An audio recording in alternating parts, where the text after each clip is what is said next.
масса бірлігі центнер. Салмағы үлкен заттардың немесе жүктерді массаның үлкендеу өлшем бірлігі центнермен өлшейді. Ол үшін үлкен таразыларды қолданады. 1 центнер 100 килограмм болады. Масса өлшем бірлігімен берілген есептеуде центнерден центнерді, килограммнан килограммды азайтып қосады. 13 центнерден 2 центнерді азайтса, 11 центнер. 29 килограмм азайтылған 18 килограмм тең болады 11 килограмм. 13 центнер 29 килограмм азайтылған 2 центнер 18 килограмм тең болады 11 центнер 11 килограмм.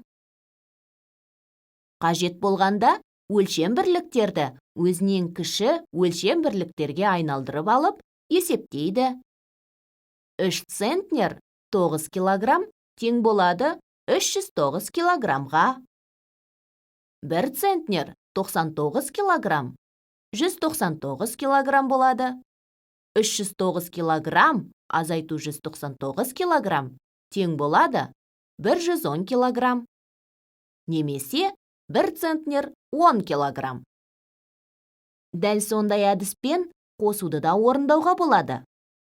4 центнер 79 килограмм қосылған 2 центнер 99 килограмм тең болады 479 килограмм қосу 299 килограмм.